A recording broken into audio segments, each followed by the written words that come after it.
ఉమ్మడి నల్గొండ జిల్లాలోనూ మొదటి దశ పంచాయతీ ఎన్నికలకు సర్వం సిద్ధమైంది. ఉమ్మడి జిల్లా వ్యాప్తంగా 28 మండలాల పరిధిలోని 585 గ్రామాల్లో తొలి విడత పోలింగ్ జరగనుంది.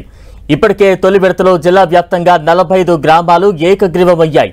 ఇప్పటికే సిబ్బందికి పోలింగ్ కేంద్రాలను కేటాయించారు. ఇక దీనిపై మరింత సమాచారం మా ప్రతినిధి చంద్రశేఖర్ అందిస్తారు.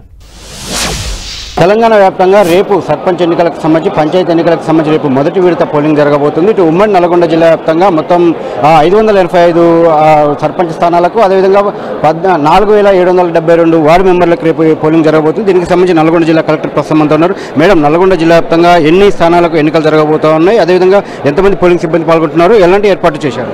చంద్రశేఖర్ గారు, మనకి ఫస్ట్ ఫేజ్లో దాదాపు 318 గ్రామ పంచాయతీలకు సంబంధించిన మనకి ఫేజ్ 1లో రేపు ఎలక్షన్స్ జరుగుతాయి. అందులో దాదాపు ఒక 7000 మంది సిబ్బందిని right from Oppo, presiding officer, stage 2 returning అధికారి నుంచి కింద ఉన్న గ్రామ పాలనా అధికారి వరకు నియమించడం జరిగింది. దాదాపు 5400 మంది అభ్యర్థులు బరిలో ఉన్నారు.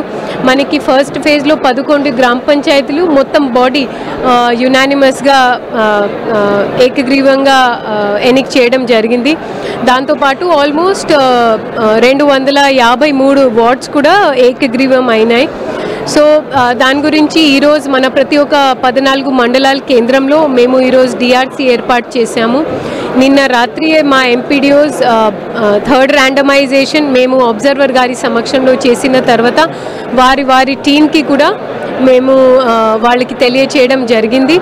ఈరోజు పార్కింగ్ విషయం కావచ్చు, లేదా లంచ్ ఏర్పాట్లు కావచ్చు, ఇంకా పోలింగ్ పర్సనల్ వెల్ఫేర్ కిట్స్ కావచ్చు, వాటన్నింటినీ మా డిపిఓ, సిఓ, జెడ్పీ వాళ్ళు క్షుణ్ణంగా దాన్ని మానిటర్ చేశారు. ఇప్పటి వరకు అంటే ఇక్కడ పంచాయతీ ఎన్నికలు అంటే చాలా సమస్యాత్మక గ్రామాలు ఉంటాయి, చాలా ఇష్యూస్ ఉంటాయి గ్రామాలలో. అట్లాంటి ఏమైనా ఇష్యూస్ వచ్చాయా, ఏమైనా కంప్లైంట్స్ లాంటివి వచ్చాయా? అంటే మాకు మోస్ట్లీ ప్రచారం సంబంధించిన కొన్ని కంప్లైంట్స్ వచ్చినాయి. కొంతమంది గవర్నమెంట్ సిబ్బందులు వాళ్ళు ప్రచారంలో పాల్గొంటున్నారు. కొంతమంది అంటే ఆ గడుపు ముగిసిన తర్వాత కూడా ప్రచారం చేస్తున్నారు. కొంతమంది అభ్యర్థులు గుర్తుతో, అభ్యర్థులు ఫోటోతో ప్రచారం చేస్తున్నారు. ఇలాంటివి ఎంసీసీ ఉల్లంఘన సంబంధించిన ముఖ్యంగా మాకు కంప్లైంట్స్ వచ్చినాయి. కానీ ఎక్కడ కూడా లా అండ్ ఆర్డర్ లేదా ఎక్కువ ఒత్తిడి ఉంది అనేది ఇలాంటివి పెద్దగా మాకు ఏమైనా కంప్లైంట్స్ వాళ్ళు సూచించలేదు. అధికారులు కూడా చాలా పకడ్బందీగా ఏర్పాటు చేసిన పరిస్థితి కనిపిస్తూ ఉంది. ఇది ఉమ్మడి నల్గొండ జిల్లాకి సంబంధించి మొదటి ఫేజ్ పోలింగ్ ఏర్పాట్లకు సంబంధించిన తాజా సమాచారం. కెమెరా పర్సన్ వెంకన్నతో చంద్రశేఖర్, 10 టీవీ, నల్గొండ.